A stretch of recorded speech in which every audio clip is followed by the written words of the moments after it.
Being a city manager is a full contact sport. If you want to experience the fun of living a life of purpose, get in the local government. It's all about planning, partnerships, and people. Being an elected official is a really tough job. You know, we've gone from doing things for people to doing things with people. And boy, do you get better results. Welcome to another episode of Leading Iowa, Good Government in Iowa Cities. I'm Dave Martin. With me, as always, is my friend, your co-host, the mayor of Dubuque, Brad Cavanagh. Brad, good to see you again. How you doing? How you doing, Dave? How you doing? Well, it's summer and the living's easy, so everything's great. Isn't that nice? It is. That's nice. Great. What's the big summer event you've got going on in Dubuque? What's happening there? Oh, I got to talk about Ragbri. We had Ragbri end here on Saturday this past week, and it was the absolute probably best day that I've had as mayor. Really? It really was. Like, it was just, I've never seen so many smiles on so many people's faces. And what's this event again? Now tell me about this. So everybody in Iowa knows Ragbri, but I'll explain Ragbri to you just to make sure any new Iowans can understand it too. But it's the Register's annual Great Bicycle Ride across Iowa. Start on the Missouri River, end at the Mississippi River. 1 full week of riding bicycles across the state. First 2 days apparently were incredibly hot and pretty challenging, but the rest of the week was pretty nice. We had a great day when they came into Dubuque, and basically shut a good chunk of the city down to be able to get everybody through. And we did a lot of work getting ready for it. A lot of roads were done and everything like that, but it all went off without a hitch. It was great. And did the mayor jump on a bike and ride for the last mile or two? I rode my bike from my house down to the dip site. So I did ride that day, but doesn't really count though, does it? My tires in the Mississippi. I didn't feel like that was I did not earn that. So I made sure I got on a bike that day, but no, I was there as the MC, so I got to talk to everybody. It was fun. All right, so you did your bike. Remember, 30,000 riders, so it's a lot. 30,000. All right, well, now you have to introduce our guest. We just heard from him. Who are we talking to today? We heard his voice, yeah. So our guest is my city manager, Mike Van Milligen, from here in Dubuque. So, Mike, how you doing? Great, Brad and Dave. Thanks so much for inviting me to do this. Well, we're really glad to have you. Mike Van Milligen, I have a bunch of questions for you. What's with this mayor guy you got working for you? I mean, come on. What is this guy doing? How many times have you had to say to him, okay, listen, kid, here's what we're going to do. Have a seat, and I'll get to you in a minute. So, first of all, I got to tell you a little bit about his background. So, the mayor is just so you know, the whole point of this show is to make Brad a better mayor. So we are glad to have you. So the mayor's training is in social work, and as a matter of fact, he was a social work professor for quite a long time, and those skills come in very handy as being the mayor of a city. And what Brad is able to demonstrate is how much he cares about people, and then put that into action. Because, one of the big roles the mayor has is to run meetings, to run events, to give people an opportunity to have their voices heard. And Brad is just a master at that. And people, even when they start out upset, when you're willing to listen to them, really the atmosphere changes really quickly. So Brad gives everybody their time. I think that's a good show, so I think we can wrap up right there. That'll be good. Oh, no. You are in the hot seat, Mr. Mayor. Make no mistake. So, but I do want to talk a little bit about the relationship between a mayor and a city manager. We've had, lots of mayors and lots of city managers on, but, never Brad's city manager. But, right. A mayor is elected, he's got an agenda, he's got things he wants to accomplish, he's got ideas for the city, and he gets elected by the people who, want him to be in charge. And then he comes into office, and the first thing he has to do, I would imagine, if he's smart, is sit down with his city manager and go, hey, here's what's on my list. And I would imagine that a city manager has to say, okay, let's talk about your list. Let's see how we can make your list work, because it's not going to go exactly the way you want. Now, am I wrong, Mike? Is that pretty much standard fare for city managers in a relationship with the mayor? Well, it's actually not only a relationship with the mayor, but it's with all their council members. And so, in the 33 years I've been the city manager in Dubuque, I've had 4 mayors, one for 1 year. That's the mayor that hired me. But then a mayor for 12 years, a mayor for 16 years, and Brad's now been the mayor for 5 years. But in addition, I've had a total of 26 elected officials serving on the city council at different points in time. And so what we do with every elected official when they start out is we have them meet individually with every department manager, tour their facilities, find out what kind of operations we do have and manage. And at the end of that, I have the elected official meet with me and the assistant city manager, Corey Burbach. And we ask the elected official, okay, now you have any questions about what you learned? And obviously that's a long discussion. But in addition, it's okay, what are your priorities? So you ran for office and you have things that you want to see get accomplished. And then they express those things to us, what they want to get accomplished. And then I explain to them how in Dubuque that happens. And it's very institutionalized. We've used this all the time I've been here, and it really works well. And that is every August, we have a 3-day strategic planning session with the mayor and city council. We bring in a professional facilitator, and before the facilitator shows up, he calls each individual council member and he says, hey, I want to know, how do you think we did on last year's goals and priorities? And I want to know what you want to see in next year's goals and priorities. And then he shows up. He also meets with the department managers for a day and asks them the same question. Then he shows up with that list, and it'll be over 100 things will be on that list of things that these elected officials are interested in accomplishing.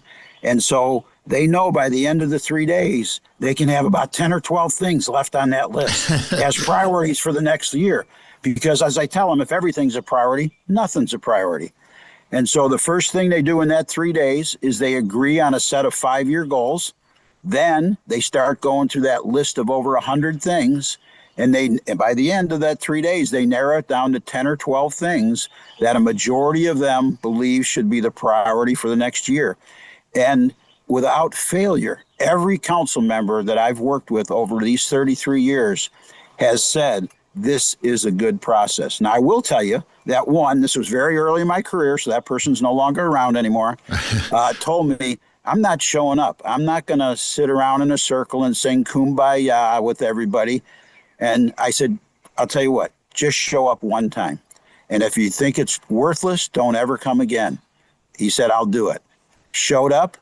He showed up for everyone while he was on the council after that, because he said, you know what, Mike, this is a good process. So, Brad, going back to your rookie year, your first days, what did you get out of this process that Mike set up where it was a 3-day review? Yeah. So it was when I was first on the council. So I was on council for 2 years before I became mayor. And I do remember sitting in there in the first few hours of the process being like, wow, this is a lot, this is, and I'm not so sure this is going to work. Like it seems a little disorganized. It's a little like the Wild West when you first start out. But the end of that 3 days, by the time you get there, you realize, wow, this process is actually really good. And then you get several years under your belt of watching the process happen and then the goals be implemented throughout that next year.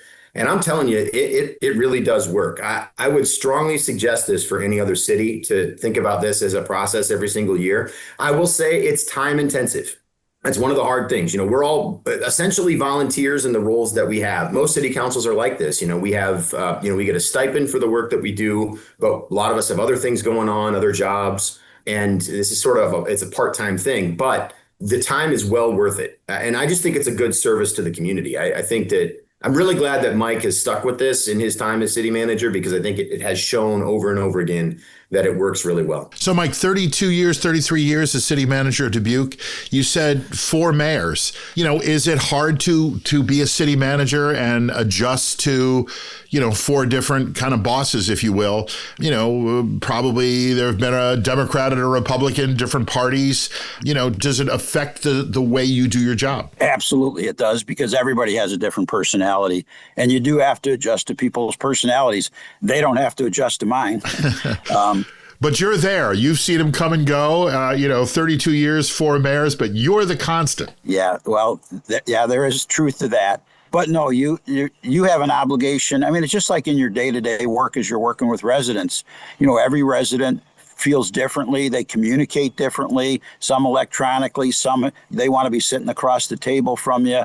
Some are willing to take a phone call, and now we've got text and everything else. So no, you have an obligation as a city manager to be the adjuster, not the one that tells everybody else they have to adjust to you. So yes, you do have to. Now, I know, when Brad was a young man, he said, I want to be mayor of Dubuque someday. And there's somebody out there who wants to be governor. There's somebody out there who wants to be president. Not many people are dreaming of a job as a city manager. And, I read over your resume before we got started. You went from being a police officer to a police administrator to an assistant city manager to a city manager, a bit of an odd route. What would you tell somebody who wants to be a city manager, or what would you, or more importantly, what would you tell someone about being a city manager who has no idea that they want to be a city manager? Yeah. So first of all, I would tell them being a city manager is a full contact sport. I had actually a person in Dubuque, a very successful business person, describe it to me two different ways. One is, he said, a city manager has to have broad shoulders and thick skin. And he said, and Mike, you got both. I thought, well, I take that as a pretty good compliment. But then talked about this idea that every single decision that's made or recommendation that I make, you make about half the people mad.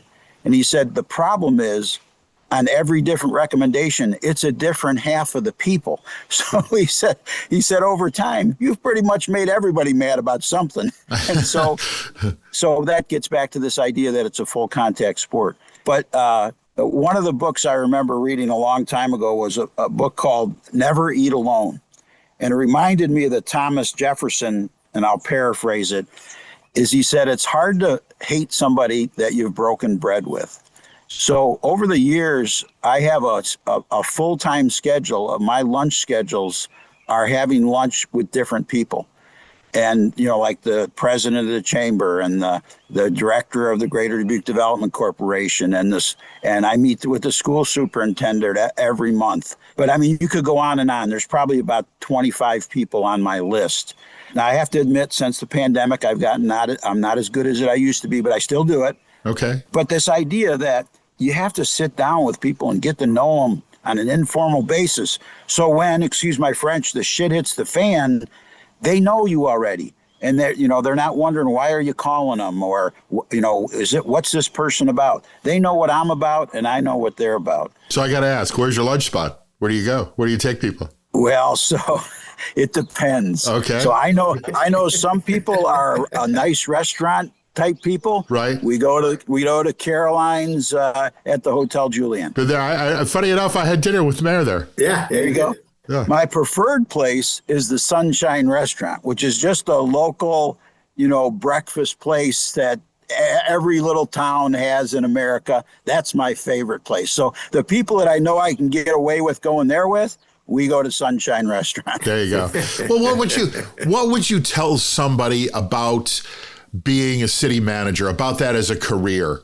How would you get into it, and why is it something someone would want to do for 32 years? So I just got done reading a book called What's the Point? And it's written by a guy who at 16 years old was diagnosed with cancer. And the doctor said, hey, we can treat this cancer, but we can't cure it. And so you're not going to make it to 40, but you are going to live past today. And so when he turned 40, he wrote this book, What's the Point? And it's a book all about living a life of purpose. And I read a lot. So I've read hundreds and hundreds of books in my life. The best book I've ever read, matter of fact, I bought a copy and gave it to each one of my kids, and I'm going to do that for my grandkids as they get old enough to appreciate it. But if you want to experience the fun of living a life of purpose, get in the local government. Because the things you do, you actually see the direct results of very quickly. It's a great experience. I want to stay on that for a second because this is one of the questions I wanted to ask Mike. We've talked a little bit about this, but, I think about this a lot, Mike, when I'm driving around town and I'm just, I'm out just looking at all these different things. And, I've only experienced it a little bit because you're right. Part of being in this role is a sense of purpose. It's pretty much the main thing that keeps you going in this role because, you don't, there's a lot of things you can look at that are drawbacks to being in local government right now. You've talked about, upsetting the entire town at times and that kind of thing. That's definitely half the town, only half. No, half one time, half the next time. So you get the whole city. Okay. But, so you have all these things, there's all these challenges. You could get drawn up in that and like think about that all the time. But I also, I know the feeling now of some of the big things that you've been able to accomplish. You feel that and you can look at it and every once in a while you give yourself a little pat on the back and say, hey, I got some fingerprints on that. I'd love to hear just a couple of the highlights of some of the biggest things that, that you've, when you drive around and you see those things, there's got to be some things that you remember that are on that list of, where my fingerprints are. Yeah, well, thanks for that question, Brad. Now, this is an interesting one, and it's not as difficult as you might think. So I want to say a couple things. First of all, I want to start with personal. So my wife and I have had over 30 children live in our home in our lifetime, between foster kids, foreign exchange students, our own 5 children, and quite frankly, just families that needed a place to stay for a while. And when I met my wife, she had this saying, if there's room in the heart, there's room in the home. Before I married her, I should have found out what she meant. But it's been a wonderful experience. But now I'll take it to work, as that question was about. So we have a orientation program for new employees. It meets every month. Usually there's about 7 or 8 new employees. I always do the introductory remarks. And one of the questions we ask them, even though they've only been there a month or 2 or 3, what's your greatest experience that you've had since you started working for the city? And so in my introductory remarks, I always tell them, now you'd think with 33 years of experience here at the city that I'd have a hard time answering that question, but I don't. So in March of 2020, the world shut down and the city of Dubuque didn't. And I got to take you back mentally to that time. With the pandemic, you didn't know who was going to die, how many people were going to die, and worse yet, not that you might die showing up for work and catching something, but you might bring it home and somebody at home might die. And, how would you ever mentally recover from that? But if you called 911, police, fire, ambulance showed up, you put your garbage out, we picked it up, you turned your tap on, water came out, you flushed your toilet, it got treated. You had a dog complaint, somebody showed. So the world shut down and the city of Dubuque didn't. That's the proudest moment of my entire working career. But now I want to talk about a project. So about 20 years ago, this is their anniversary year actually, we did not have anywhere for low income people, either uninsured, underinsured, health insurance people to go for care. So they went to the emergency rooms at the hospitals in town. And so the Community Foundation of Greater Dubuque, the City of Dubuque, and Crescent Electric, which is a major national corporation that's headquartered here, got together with some others and said, hey, we're going to form a federally qualified health center. Oh my gosh, what an undertaking. Unbelievable. Property acquisitions, financing. It was crazy. Today, they see 10,000 patients a year. There is no project, I don't care what it is, riverfront, flooding control, you can go on and on. There is no project that I feel better about. Whenever I drive by that building and I see some mother holding some 3 or 4-year-old's hand walking in that front door, I'm like, oh my God, I was part of that. So yeah, that's my answer. I want to talk about 2 things that I just saw that just happened in Dubuque. One is you just opened a new amphitheater, and the other is, Mike, you apparently have urged the city to adopt a new sort of smart parking program. How do projects like this come together, and how do you, the mayor and the city manager, and then ultimately the council work together to, these are not huge things, but they're important things, right? Right. So you have to understand our mantra in Dubuque, and anybody could repeat it. I don't care who I ask this question. It's all about planning, partnerships, and people. So we make a really huge effort to do planning. We have, like anybody else, we have a comprehensive plan for the community, right? When I started in January of 1993, the first thing I wanted to do was read the city's comprehensive plan, because I was wondering, in the last about 15 years, the city had lost about 10% of their population, had the highest unemployment rate in the country in 1984 at 24%. I'm like, how did this happen? So I walked out the first day. I walked right to the bookcase in my office and I pulled out the city's comprehensive plan. It was dated September 1936. So guess what? You needed to update that plan. Yeah, that's why that happened to Dubuque, because they were letting things happen to them. Now, fortunately for me, the council had already realized that, and they had started a visioning process to lead up to a comprehensive plan. And 2 years after I started, the comprehensive plan was adopted. Of course, obviously, we've updated and replaced it in the last 33 years. But from that came all kinds of plans.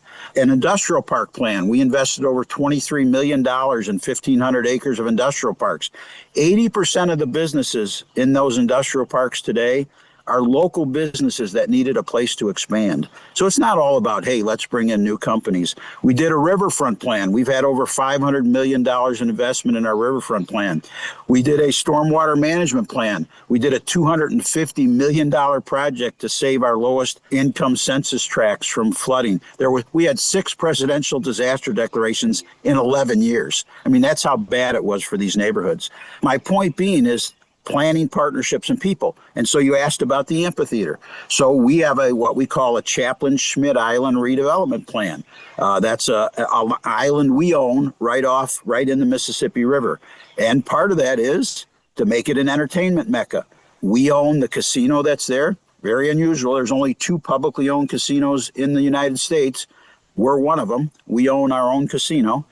And that's on Chaplain-Schmidt Island. So now we've built an outdoor amphitheater where we'll have all these entertainment options for people at this outdoor amphitheater. So for us, it's all about getting back to planning, partnerships, and people. All right, Brad, you've got your outgoing city manager. He's in the hot seat. Fire away. Your turn to ask him anything you want with other people around. I don't know. That's funny because Mike and I talk all the time. So yeah, I don't know if I have questions to just be right, put Mike on the hot seat kind of questions. But what I will say is, you're hearing it right here.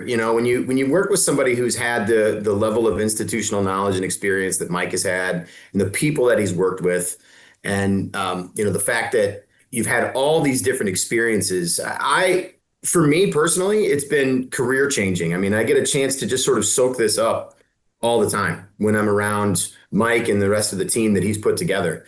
And it's really been an honor to be able to do that. And, and I've told Mike this too, and this is something I'm just going to give him a little praise for a second, because I think one of the things that has really been impressive to watch is to watch somebody like Mike at his point in his career, which we know, you're on your way to retirement. You're at the end of your career, 33 years, you've been in this role at the city. I wouldn't expect that a person like that would be willing to change their approach in how they manage people and make adjustments based on the needs that are there. I would expect that person to dig in their heels a little bit, be like, hey, it's worked this long, let's keep it this way.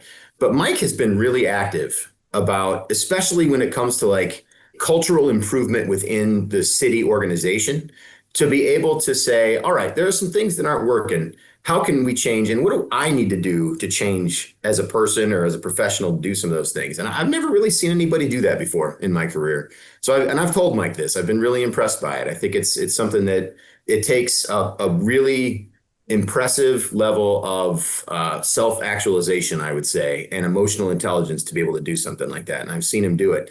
And I think it's made some really good inroads. I think we've seen a lot of great changes happening. And it's one of those things that Mike has set that in motion. It's going to continue now for years and years. So the next city manager that walks in the door is going to have, they get to jump on this speeding train, basically, is the way that it's going to work. So I'm not looking forward to Mike checking out, honestly. It's been such a pleasure to work with you, Mike. And but I am looking forward to helping this next person fit into that role and be the next chapter in Dubuque's history, because these last few chapters have been a pretty cool thing to watch, really. And Brad, how often have you come into Mike and said, okay, I don't know what to do.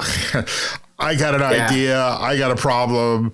It needs a solution. Mike, what do you got for me? Let me tell you the most recent one that has stuck with me. It was just several months ago. There are moments where both Mike and I will talk each other off of a cliff. It has occurred. And it's one of my favorite parts of our relationship as mayor and city manager is that you have low points.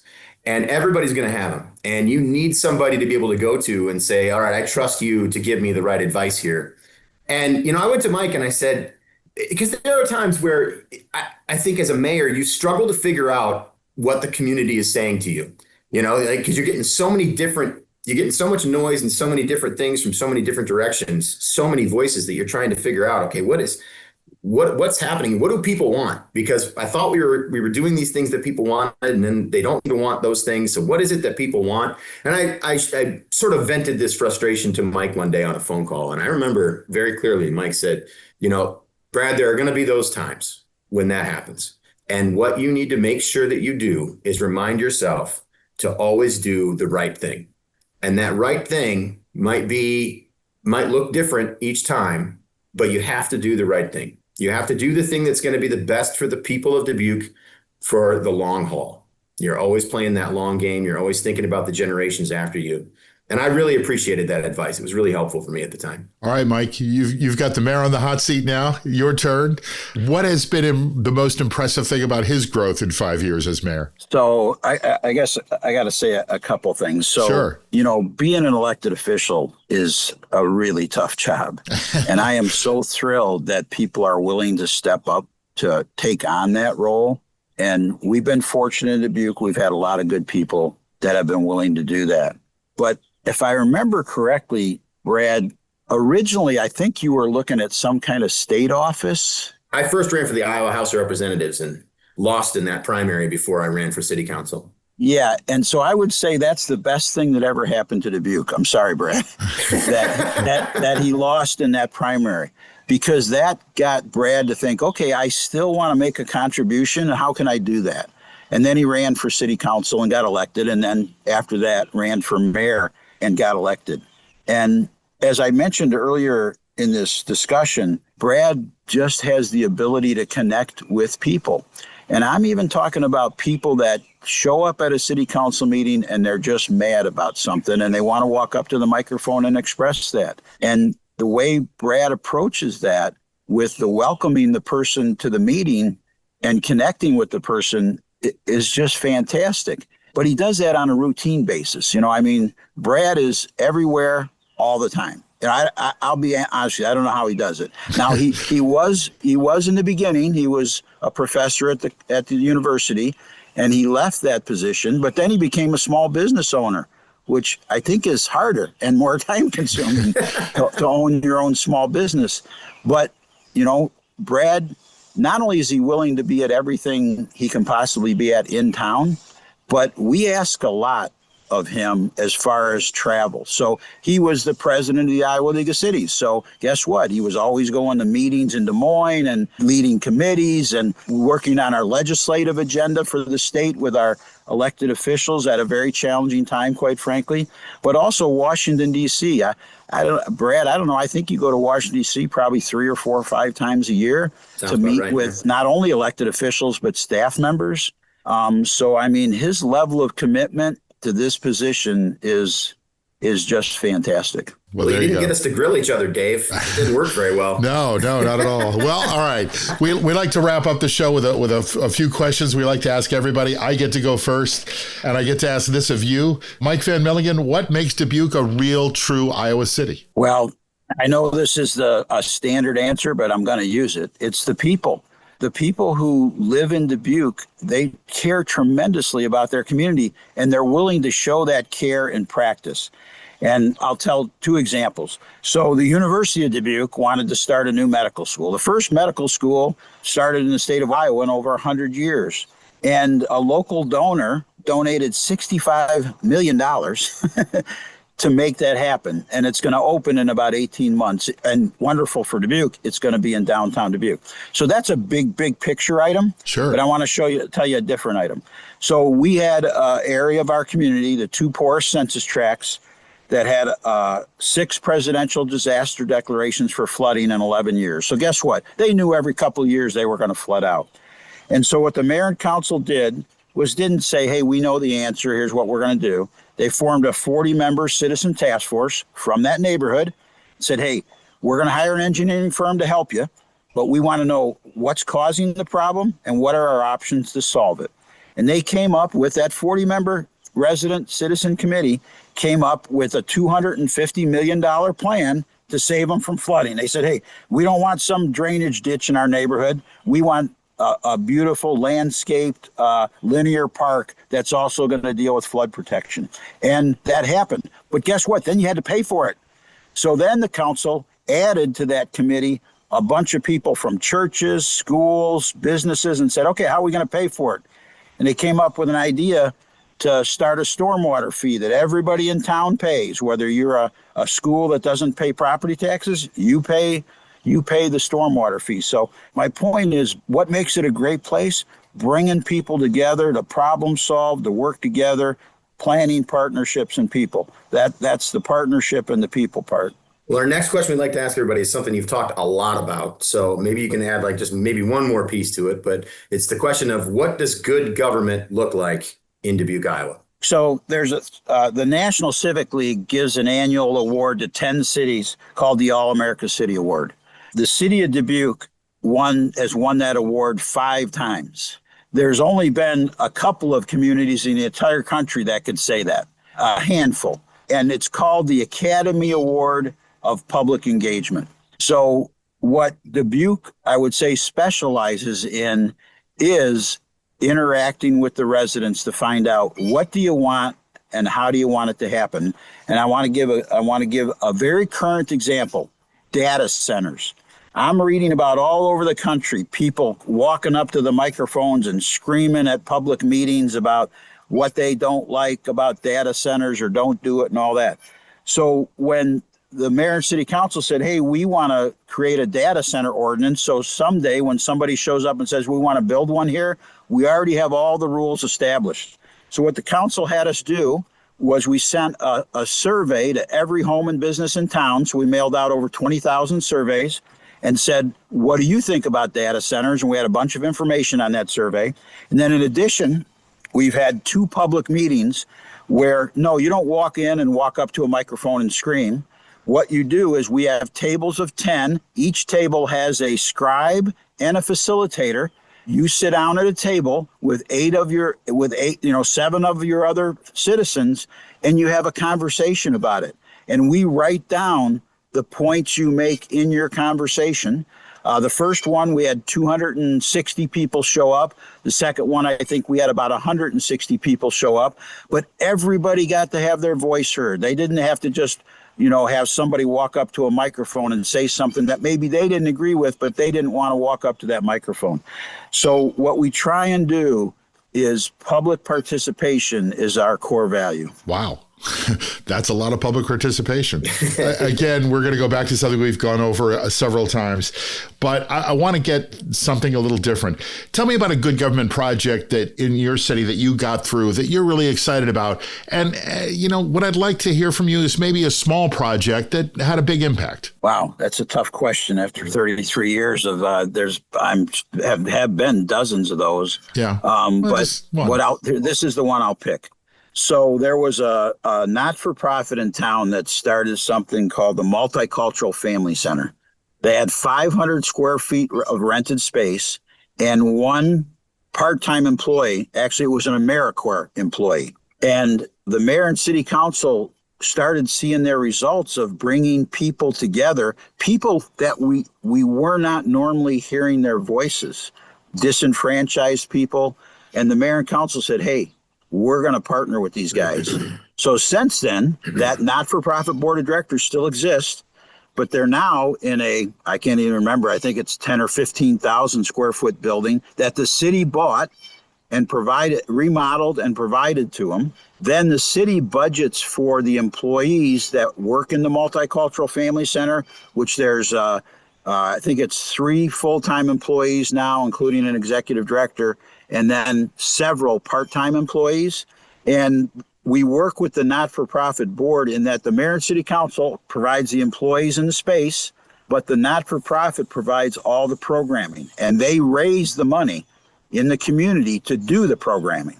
And oh my gosh, what a difference that's made in our ability to interact with people in the past that, quite frankly, didn't have a voice. And so, we've gone from doing things for people to doing things with people.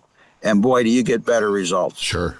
All right. Well, Brad gets to ask the best question. All right. This is my favorite question, and it's one that puts you right on the spot. So you gotta be able to answer it. Right. 33 years in this role. What is your favorite place in the city of Dubuque? Wow, you only get one choice? Yep. Well, this first one doesn't count as my first choice. I knew you were going to cheat. I just knew it. My wife and I's favorite restaurant in town is called Marco's. It's a pizza Italian restaurant, and it's been in business for like 40 years. It's still run by the family. I mean, the waitress who waits on you is the aunt. The cooks is the uncle and the nephews, and so since I love to eat, since I get to cheat, that'd be my favorite place. But I thought that was going to be your place. But go ahead. Yeah, you know what? While it is hard to pick one, I'm going to pick Eagle Point Park. There's no place in the United States that you'll go that is more beautiful than Eagle Point Park. It's several hundred acres. It's built on the bluffs overlooking the Mississippi River. It was all developed during the Conservation Corps in the 1930s. There's beautiful rock-built buildings. The views are just spectacular. So this was about 25 years ago. USA Today magazine picked the 10 most beautiful places in the United States. And the Upper Mississippi National Fish and Wildlife Refuge, which we're right in the heart of, was number 2. So think about it. Competing with the oceans, competing with the mountains, we finished number 2. And Eagle Point Park is the place you can go and experience and see it all. Well, having been to Eagle Point Park at the suggestion of the mayor, I can attest it is a great spot. It is an incredible view of the Mississippi. It is an incredible view of to take in Iowa. So thanks for that. Mike Van Milligen, you have certainly earned your retirement. 33 years as city manager of the city of Dubuque. And for the last 5 years, putting up the likes of Mayor Brad Cavanagh. So kudos to you on that. Always a pleasure. Brad, thank you very much. And hey, thanks for introducing everyone to your city manager. Obviously, you guys have worked very closely and very well over the last 5 years. So well done on that. Thank you very much. Good to always talk. Good to catch up. And always good to hear new voices in Iowa. So thanks, Brad. See you next time. We'll see you, Dave. Oh, see you in Iowa. Thanks, we'll Brad. see you in Iowa. That's right. Yeah. See you in Bettendorf. Yep. Another Iowa city to check off. Thanks, everybody. Thanks for joining. Thank you.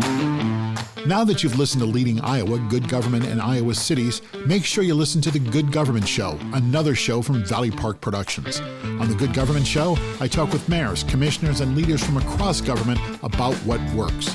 We talk about what government means and how we can get the best out of government. So join me right here where you're listening now to The Good Government Show.